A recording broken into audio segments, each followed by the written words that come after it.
Bonjour et bienvenue sur cette chaîne de tricot, moi c'est Jeanne et aujourd'hui je viens avec le 10e épisode de mes podcasts tricot où je vous parle de mes projets en cours, ceux que j'ai récemment terminés et ceux que j'aimerais commencer dans les jours ou semaines à venir. C'est des épisodes mensuels, donc en général j'ai pas mal de projets à vous partager. C'est le cas aussi cette fois-ci, donc j'espère que vous avez votre tricot ou votre crochet ou autre ouvrage.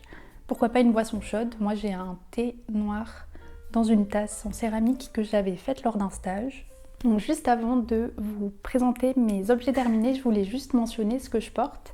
C'est la Cumulus Blouse de Petite Knit que j'ai tricotée le printemps dernier et qui a été un vrai succès puisque je le porte très souvent. Je l'ai porté au printemps, les jours frais ou les matins d'été et je continue à le porter en automne. Donc c'est vraiment un pull très porté, très apprécié.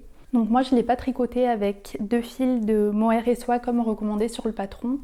J'ai fait un fil de mohair et soie, j'ai choisi celui de Knitting for Olive et avec ça j'ai tenu un fil de lin et fibre plus d'été, donc c'était la Trio One d'Isager, c'est un fil très fin, je pense que ça doit être un épaisseur lace et j'en referai un sûrement pour le printemps prochain d'une autre couleur et cette fois-ci je pense que je tricoterai la version du patron avec un col rond.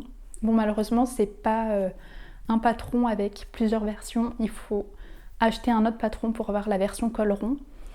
Je pense que je pourrais le modifier si je me creusais un peu la tête, surtout que j'ai le patron du Cumulus Tee haut neck et V-neck. Donc je pense que je pourrais réfléchir pour ne pas avoir à acheter un 4e patron de Cumulus de Petite Knit. Mais voilà, c'est vraiment un projet que j'apprécie porter et je pensais que ce serait intéressant de vous faire un retour aussi sur les tricots que je porte beaucoup. Donc le Cumulus Blouse, ça en fait partie. Donc mon premier objet terminé depuis le dernier épisode, c'est un qui est resté pas mal de temps sur mes aiguilles puisque je l'ai commencé en février ou mars et je l'ai seulement fini début octobre. Et c'est le Pressed Flower Shawl de Amy Christopher ou Savory Knitting. Donc je vous le montre.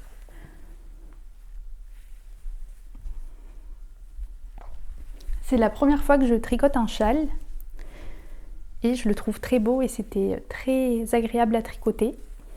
Donc c'est un châle tricoté sur des aiguilles 4 mm avec la technique de la mosaïque. Ce qui est sympa aussi avec ce patron, c'est que c'est plus ou moins du point mousse, donc on a peu de mailles en verre à tricoter, à part pour les fleurs qui sont complètement en jersey, sinon c'est du point mousse.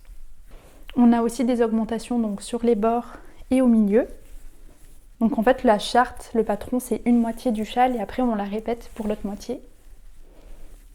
Et donc la dernière fois, j'avais fini la partie principale avec les fleurs assez espacées et j'allais commencer la bordure où les fleurs sont plus rapprochées. Donc j'ai fait ça, j'ai pas eu assez de laine marron pour finir cette partie. Je me rends compte que j'ai pas parlé de la laine d'ailleurs, je vous en parle dans un instant. Mais donc je me suis rendu compte que j'avais pas assez de laine, donc j'ai raccourci cette partie d'une demi-fleur, mais je pense pas que ce soit gênant.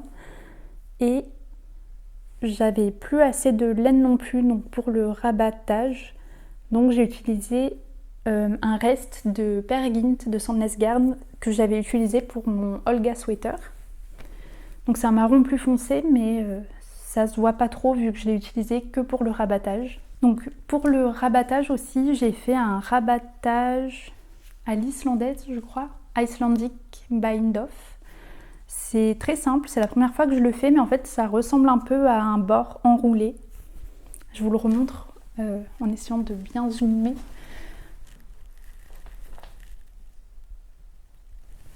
Et c'était vraiment hyper simple, c'est quasiment aussi simple qu'un rabattage classique. Parce que dans le patron, je crois qu'elle préconise un rabattage à l'aiguille. Donc il faut couper son fil et avoir un bout de fil immense pour faire toutes ces mailles. Je ne sais pas combien il doit y en avoir, mais peut-être 300 mailles ou plus. Donc j'avais vraiment pas envie de faire ça. Et j'ai vu sur les projets Ravelry que beaucoup de tricoteuses recommandaient le Icelandic Bind-Off. Donc j'ai trouvé une vidéo sur YouTube qui l'expliquait très bien. Je ne sais pas si je l'ai mis sur mon projet Ravelry, mais si c'est pas le cas, je vous le mettrai le lien. Donc voilà pour les techniques. Pour le fil, d'habitude je présente le fil d'abord, mais j'ai oublié. Donc pour le fil marron, j'ai utilisé la Cascade 220, il m'en reste plus, donc je ne peux pas vous montrer malheureusement. Mais c'est un fil épaisseur DK, je crois que c'est 100% de mérino. Et c'est un fil assez sec, plutôt rustique, mais qui reste très doux. Je crois qu'il ressemble à la Peruvian Highland Wool de Fincolana. Et pour le contrastant clair, c'est un fil de El Robledal de la Senta. C'est 75% de mérino superwash et 25% de soie. Et donc c'est un blanc cassé avec des speckles multicolores. J'ai l'impression que c'est la 5e fois que je vous présente ces fils, vu que ça fait longtemps que j'ai ce projet sur mes aiguilles, donc j'espère que c'est pas trop ennuyant de revoir ces détails. Techniquement, je suis assez fière d'avoir réussi à finir ce projet. Maintenant, est-ce que c'est un projet que je vais beaucoup porter? J'en doute un petit peu. J'ai essayé de le porter de différentes manières et je sais pas si c'est le tricot le plus facile à porter. Donc j'aime bien comment il tombe quand il est porté comme un châle traditionnel sur les épaules. Mais bon, c'est pas tous les jours que je vais sortir avec un châle comme ça sur le dos, donc je me dis que ce sera plutôt pour porter à la maison. Sinon, j'ai essayé de le porter en écharpe. Enfin, c'est comme ça que j'imagine que la plupart des personnes portent un châle. Et en plus, j'ai un manteau marron foncé, donc ce châle irait très bien avec mon manteau. Mais quand je l'essaye, la pointe tombe en dessous de mon nombril, donc ça fait vraiment un t-shirt en fait.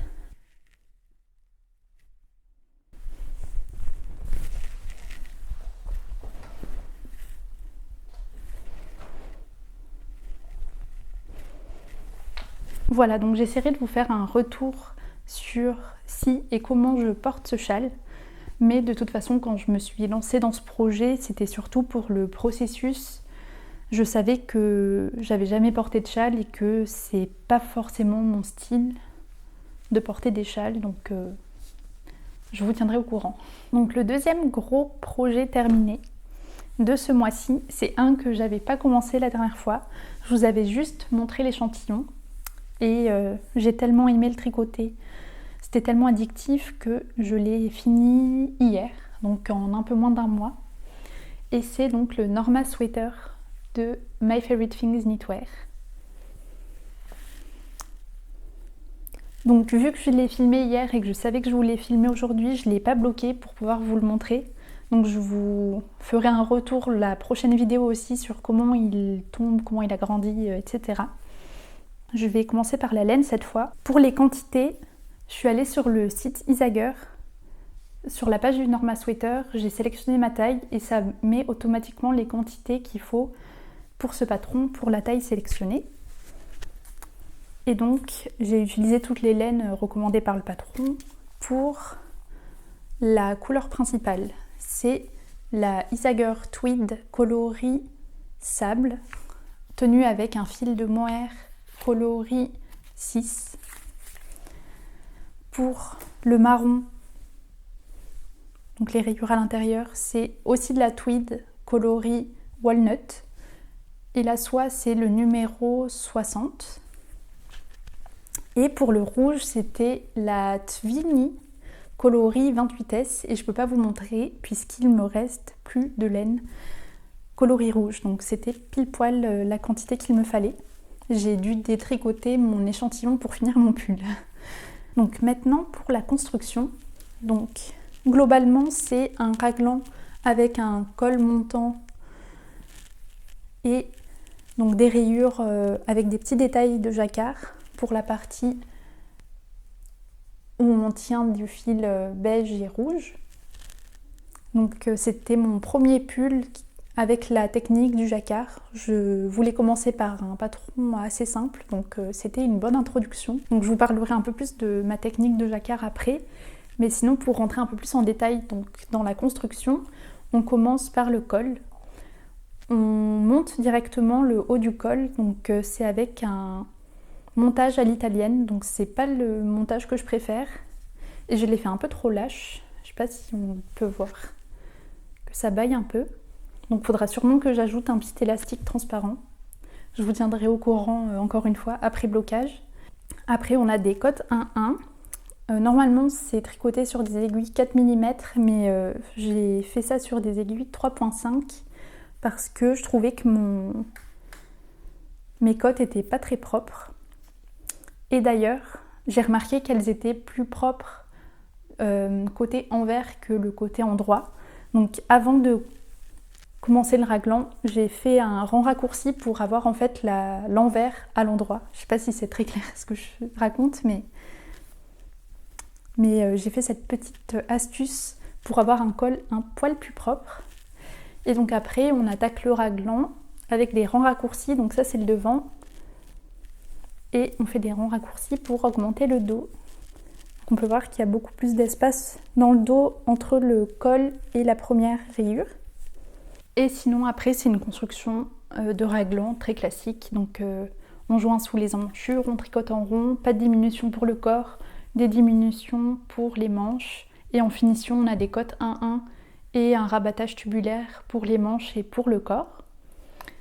Donc pour la technique du jacquard, je voulais mentionner un peu comment je tricote le jacquard, puisque dans ce patron c'est important que ce soit la couleur des rayures qui soit dominante par rapport à la couleur du fond. Donc je vais vous montrer, mais en fait mes petits pics rouges ressortent plus que la couleur de fond.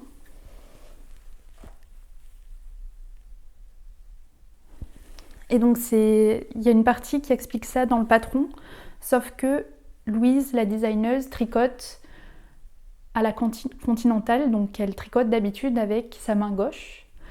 Et moi je tricote avec ma main droite, donc j'ai dû faire un petit essai pour savoir dans quelle main tenir ma couleur rouge pour que ce soit elle qui ressorte le plus.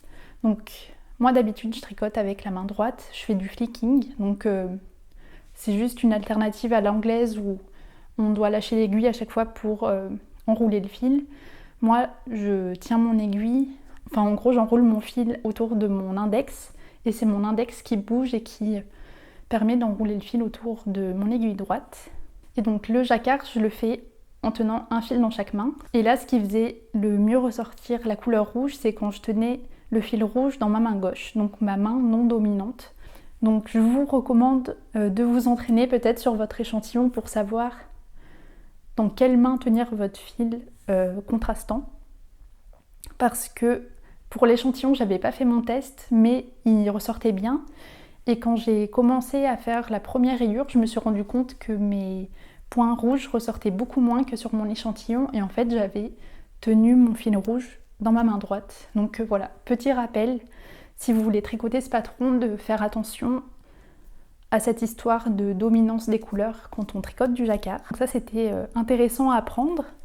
Et sinon, je voulais parler un petit peu de comment il taille, même s'il n'est pas bloqué. Mais je peux déjà faire un petit retour. Donc déjà, on joint de manière très tardive sous les bras. Donc vous voyez, ici, j'ai pas beaucoup d'aisance positive entre... Enfin, je sais pas si on peut appeler ça l'aisance positive, mais j'ai pas énormément de tissu entre mon aisselle et la jointure sous les bras, sous l'emmanchure. Par contre, ici, je pense que mon raglan se termine à peu près à ce niveau, donc j'ai beaucoup d'espace sous les bras. J'espère que ce ne sera pas problématique quand je voudrais le porter avec un manteau, mais en tout cas sans manteau, j'aime bien la coupe, ça fait très oversize, très décontracté. Ça change de ce que j'ai d'habitude aussi. Mais en tout cas, je suis contente d'avoir fait ce patron pour un premier pull en jacquard. Ça m'a permis de me familiariser avec la technique, de comprendre les questions de dominance des couleurs. Et je suis plutôt contente de ma tension. Il n'y a pas de pli, on ne voit pas de différence de tension entre la partie unie et les rayures. Et je voulais dire un autre truc. Vu qu'il ne me restait pas beaucoup de laine et que je le trouvais déjà assez grand, j'ai remesuré mon échantillon et je tricote un poil plus lâche que ce qui est recommandé. Il me semble qu'il faut 19 mailles et je crois que j'en ai 18 ou 18 et demi. Donc j'ai tricoté un peu lâche, mais j'espère que ça ne me portera pas préjudice et que le pull ne va pas devenir immense après le blocage. Voilà, mais pour l'instant je suis contente. Ah si, il y avait un dernier doute sur ce pull, c'est la couleur principale. Parce que je l'ai essayé et je trouvais qu'il ressemblait vachement à mon teint. J'ai un teint, si j'ai bien compris, plutôt jaune, olive. Et là, on est quand même sur une base qui tire vers le jaune et c'est dans le titre du tweed qui s'appelle Sable, donc c'est du jaune. Et donc j'ai peur que ça ressemble un peu trop à mon teint, qu'il n'y ait pas assez de contraste entre ma peau et le pull, et surtout que c'est un pull à col montant, ça arrange pas trop les choses. En tout cas, je sais que les contrastes, les rayures me vont bien, c'est la même couleur que mes cheveux, mais le coloris principal, je suis pas sûre que j'ai fait le bon choix. Comme ça, je le trouve très beau, mais porté, je sais pas si ce qui m'ira le mieux. On verra. Donc voilà pour mon Norma Sweater, que je vous montrerai donc la prochaine fois bloqué. Et j'ai 3 autres projets terminés pour le mois d'octobre. Et c'est 3 chaussettes, vu que c'était les Socktober au mois d'octobre. Il y a eu un engouement général pour le tricotage des chaussettes, donc ça m'a motivée à aussi en tricoter pas mal. Donc les premières chaussettes que j'ai tricotées, c'est celle-ci, donc c'est les Augusta Lace Socks de Bella Helms ou Quasi Gérald. C'est la deuxième fois que je tricote ce patron, je les ai fait en août quand j'étais en Angleterre. Et là, c'était juste avant d'aller au Knit It, je regardais dans mon armoire à laine, mes laines à chaussettes, et j'ai retrouvé cette laine violette. Je sais pas s'il m'en reste. Il me reste. Et j'ai retrouvé donc cette laine à chaussettes que j'avais achetée chez Lille Wiesel il y a 2 ans, je pense, c'est quand je commençais. Ah non, peut-être pas chez Lille Wiesel, chez Lana et Tricot, je crois, ou chez Lille Wiesel. Donc c'est de la Malabrigo sock, donc c'est du fingering 100 grammes, ça fait 402 mètres et c'est 100% de Merino Superwash, donc il n'y a pas de nylon. Ah, et pour le coloris, je sais pas si je peux le trouver. Ah, le coloris c'est 352 Sneezy. Donc c'est une laine violette avec des nuances roses.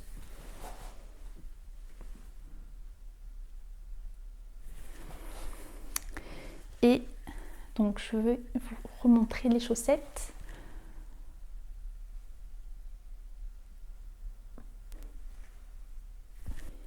Donc c'est un patron très simple à suivre, que je trouve le rendu très joli, assez délicat.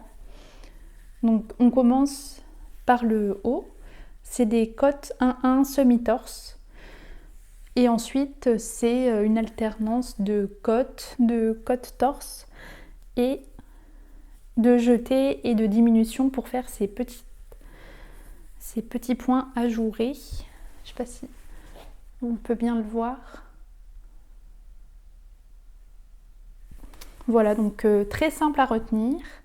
On a un talon renforcé en cotte 1-1 semi-torse aussi.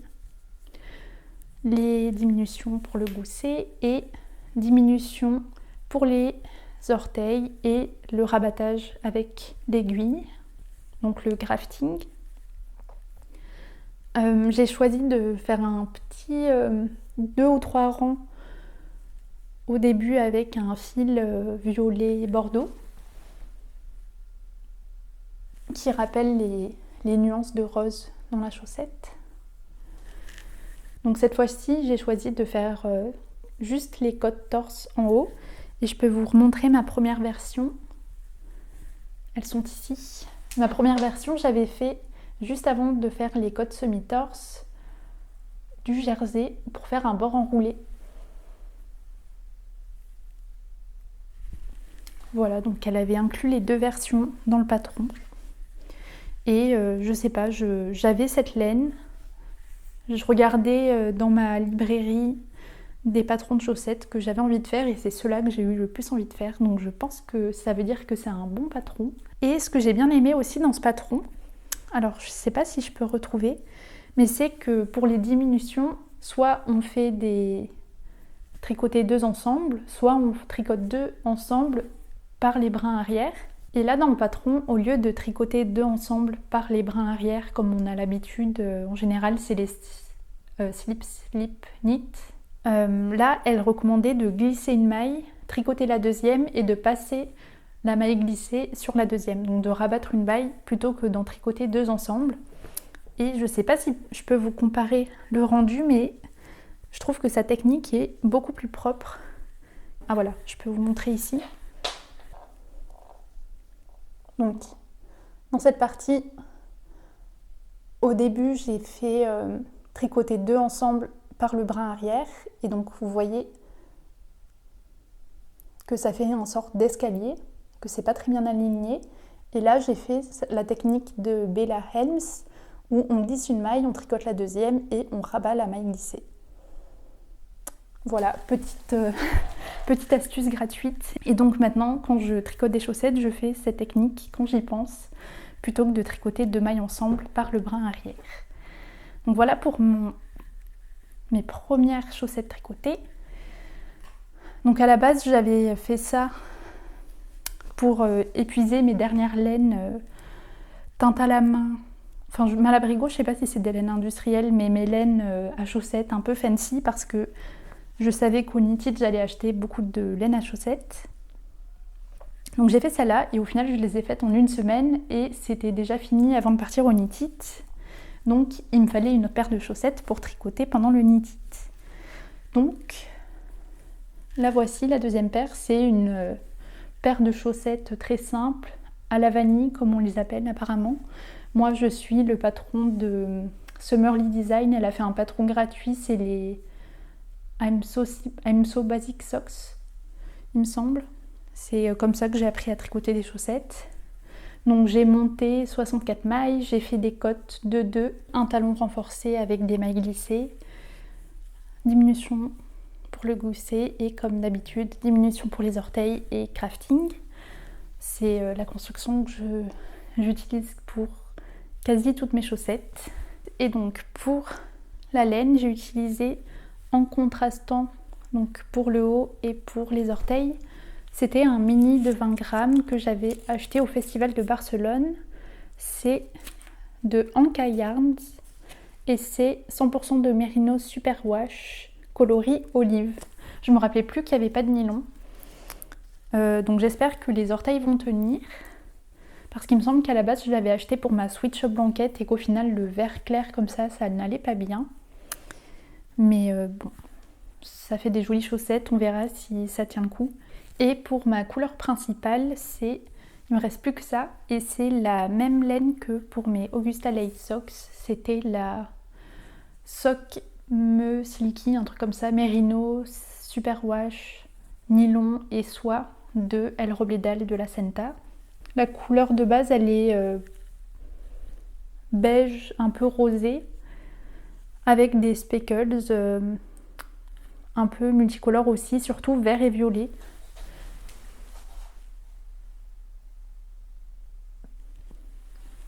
Et vu qu'il y avait des petits points verts clairs, j'ai trouvé cette pelote de mini et je me suis dit que ça irait bien avec.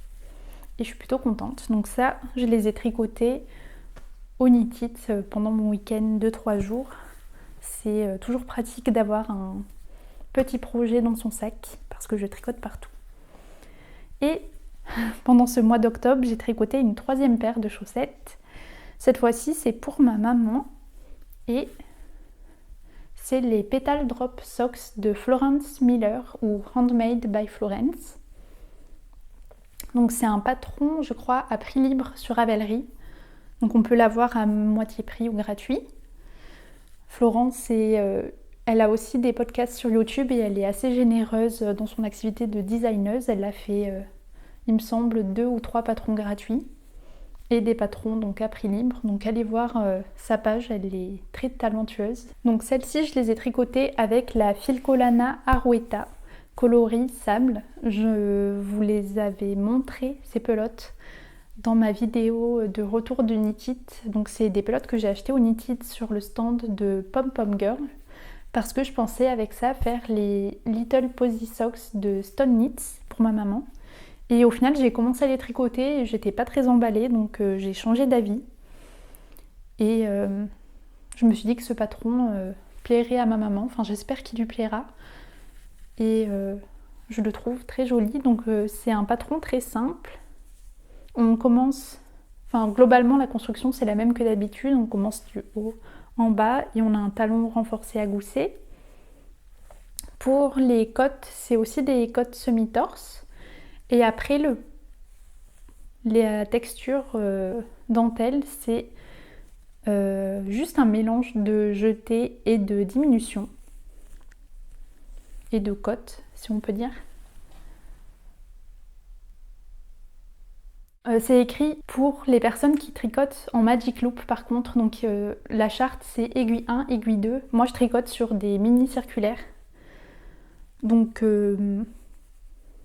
c'est pas ma méthode d'écriture préférée, mais si vous tricotez en Magic Loop ça peut être très cool.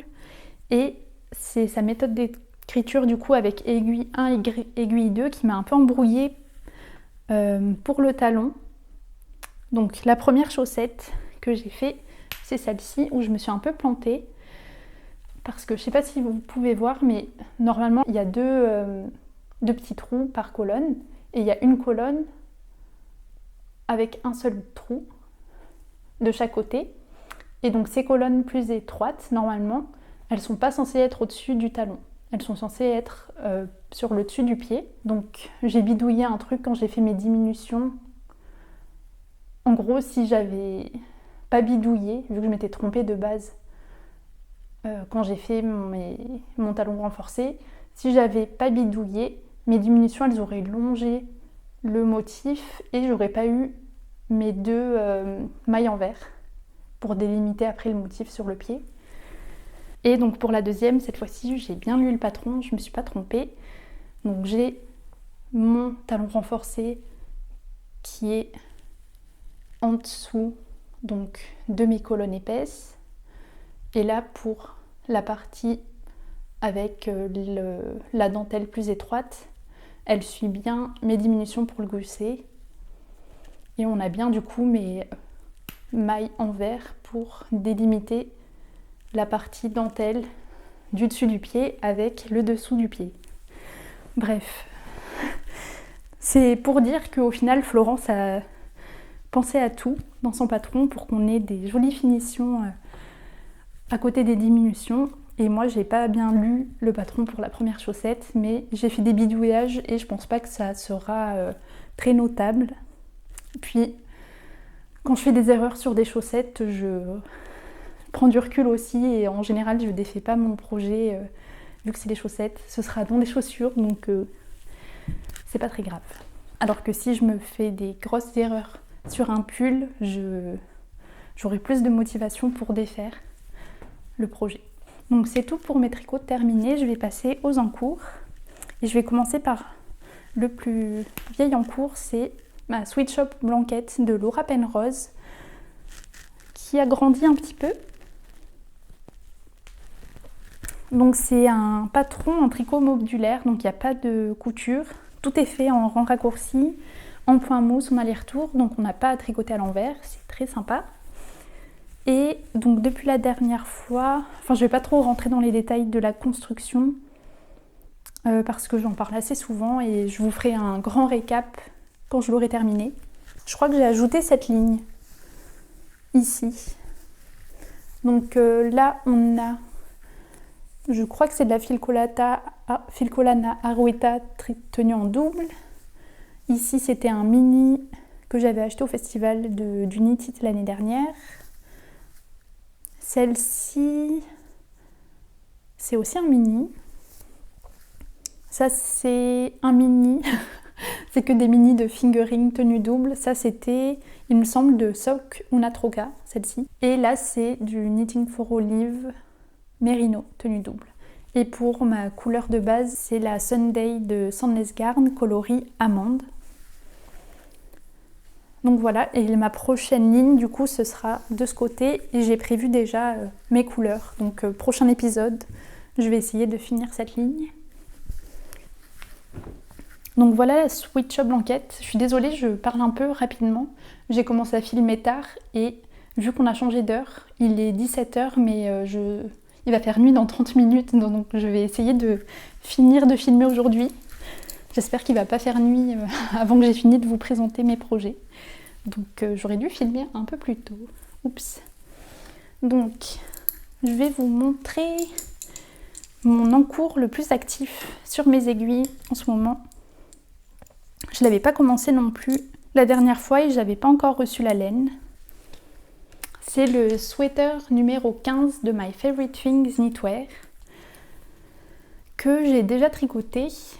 J'ai donné celui que j'avais tricoté, je crois que c'était il y a 2 ans, c'était dans mes premiers tricots. Je l'ai donné à la sœur de mon copain, qui s'appelle aussi Jeanne. Et en fait, j'aimais plus trop la couleur dans laquelle je l'avais tricoté. Enfin, je trouve la couleur très jolie, c'est un violet pâle, mais qui m'allait pas très bien, je crois. Donc je l'ai donné à ma belle-sœur, si on veut, qui a un teint plus rose que moi et qui est rousse, donc le violet lui va très très bien. Et elle était contente, bien sûr, de recevoir un tricot fait main. Donc pour cette version, j'ai utilisé quand même les mêmes fils que mon premier pull, c'est-à-dire le Merino de Knitting for Olive et le mohair et soie. Pour les coloris, c'est Dark Ochre pour le Merino et c'est Caramel pour le mohair. Donc Dark Ochre, c'est un doré un peu vert kaki. Il n'est pas exactement de cette couleur sur le site, donc je ne savais pas si je l'aimais bien. Quand il est arrivé, je le trouvais un peu trop vert, mais tenu avec ce fil caramel, je trouve que ça l'équilibre bien et j'espère que ça m'ira bien, parce que c'était l'objectif de refaire ce pull dans un coloris qui m'irait bien. Et je tricote jamais avec du vert aussi, donc je tente des nouvelles couleurs, mais je suis pas très sûre de moi encore. Donc pour la construction, on est sur des épaules tombantes. Donc on fait d'abord le dos avec une jolie torsade latérale.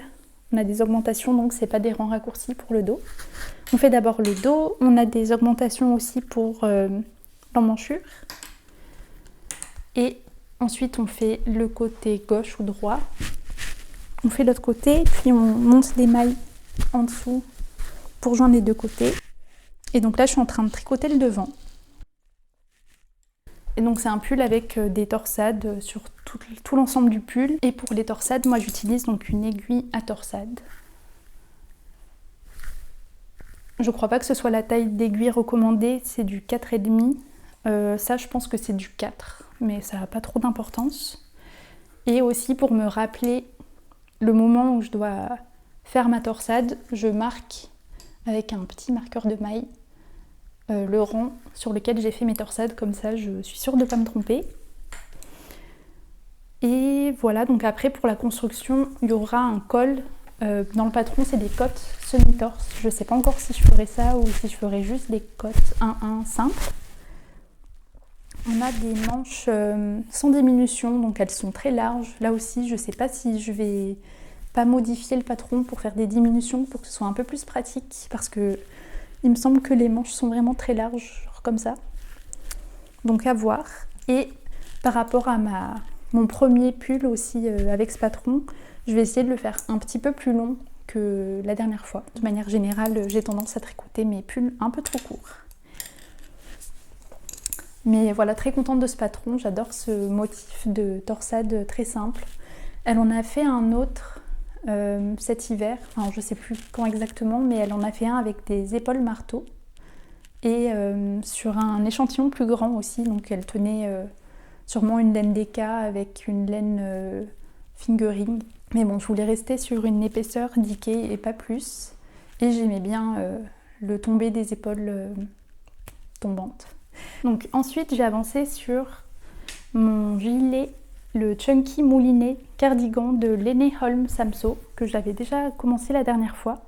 il est en attente parce que j'ai plus de laine. Donc la laine, c'est la Wool Addict Air de Langyarns. C'est du mérino et du nylon. 16% de nylon. Enfin, c'est pas précisé quelle laine c'est. Donc peut-être c'est du mérino, peut-être c'est autre chose. Coloris vieux rose, un truc comme ça. Et donc là, depuis la dernière fois, j'ai fini le corps. J'ai fait mes cotes 1-1 et le rabattage.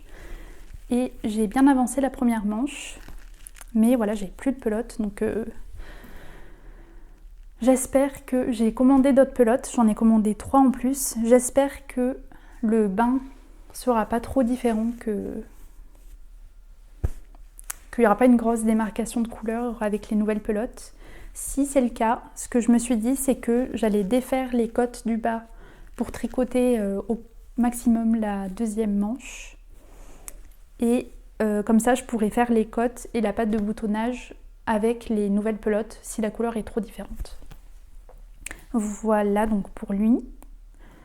Ah oui, et je voulais revenir aussi sur la construction des épaules parce que la dernière fois, je vous disais que c'était des épaules contiguës et au final, je me suis replongée dans la construction et c'était pas exactement ça. En fait, c'est des épaules, ça s'appelle European Shoulders, alors je sais pas si on dit épaule à l'européenne. Ça a le même rendu que des épaules montées, donc c'est set-in sleeve, mais c'est pas la technique des set-in sleeve dans le sens où on n'a pas à coudre la manche après. Donc en fait, la construction, c'est au début similaire aux épaules tombantes. On a le dos et l'épaule gauche, l'épaule droite. Après, on reprend les mailles, on relève les mailles, je sais pas exactement en quelle partie, le long du dos et du devant. Après, on fait des augmentations qui ressemblent à la méthode contiguous. Et après, presque à la fin, on a la méthode raglan. Mais donc voilà, c'est une méthode pour faire des épaules qui ressemblent au set-in sleeve, mais sans la partie couture. Donc c'est la nouvelle méthode European Shoulders. Et pour parler rapidement de la laine aussi, c'est une laine très épaisse que je tricote sur des aiguilles 5 mm. Et c'est pas ma laine préférée à tricoter. Je sens un peu que c'est du nylon. Je préfère les laines puristiques. Et je trouve que la définition des mailles est pas terrible. Après, c'est un style, ça donne un effet presque feutré. Mais du coup, c'est pas ce qui est le plus agréable à tricoter.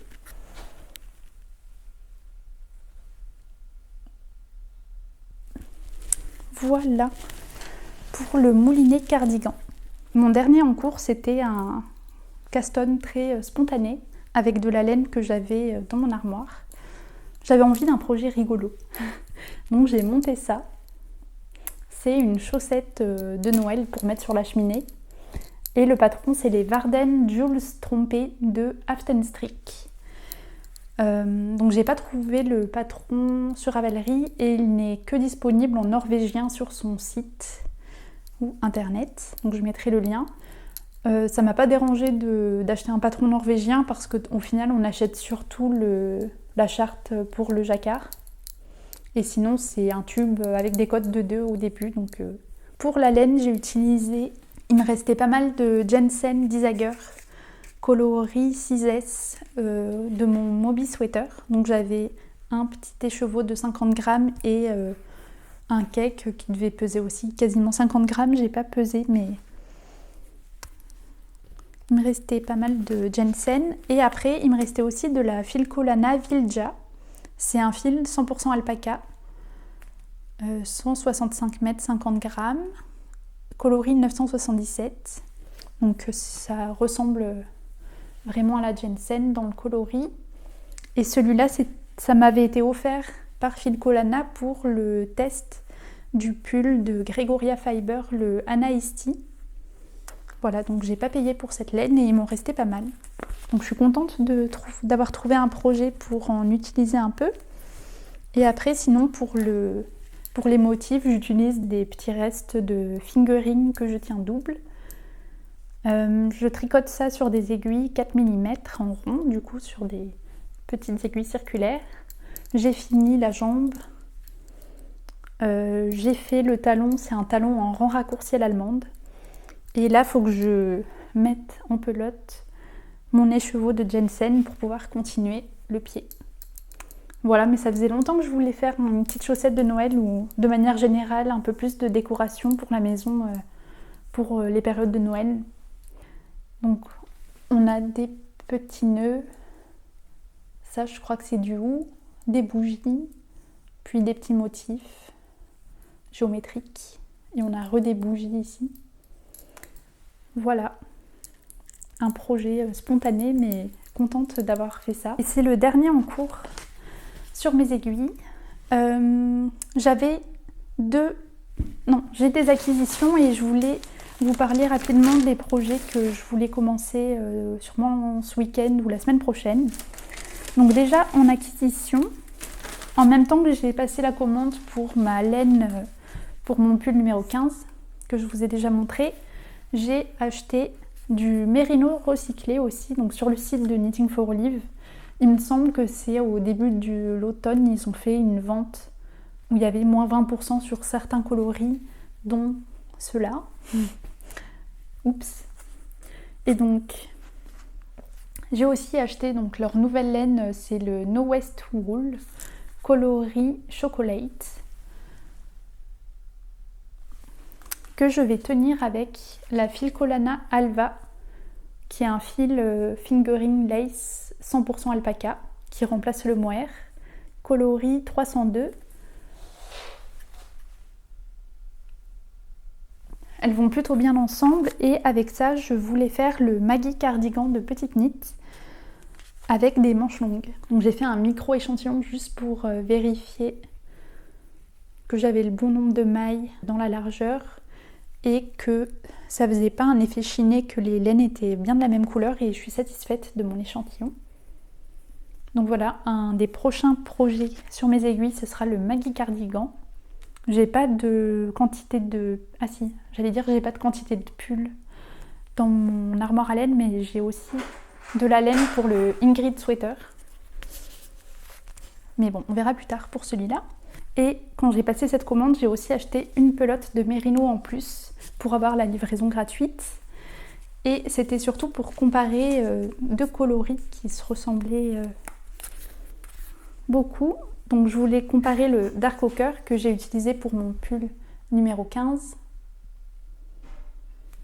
Je voulais le comparer à Ochre Brown.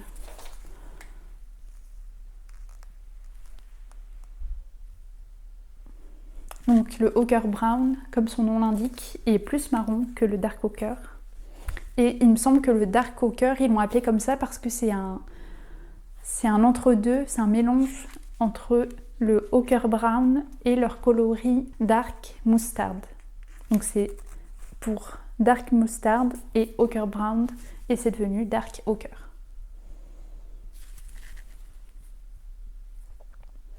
Et j'aime beaucoup donc ce coloris Dark Ochre qui a moins le sous-ton vert, dont je sais pas trop si je suis fan. Ensuite, je sais aussi que je voulais commencer une paire de chaussettes cette semaine, vu que j'ai acheté plein de laine à chaussettes au Knit It. Je vais pas parler de mes acquisitions du Knit It dans cette vidéo, puisque j'ai déjà fait un récapitulatif. Ma dernière vidéo, c'était le vlog du Knit It, avec en deuxième partie tout ce que j'ai acheté.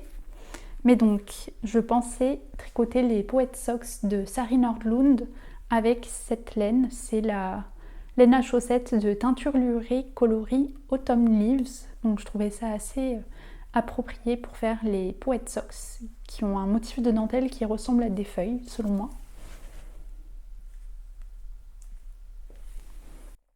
Donc je voulais faire ça et rapidement, j'avais une autre idée de projet avec des restes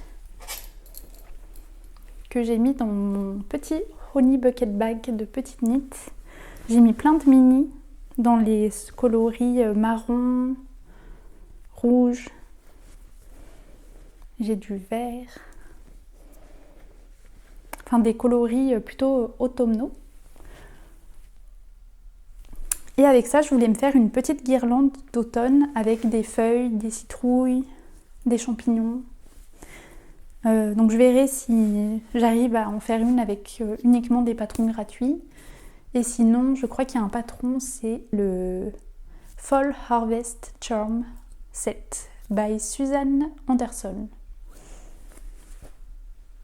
Voilà, je pensais que ce serait un projet rigolo et ça pourra faire une petite décoration derrière pour la période automnale et hivernale, pourquoi pas.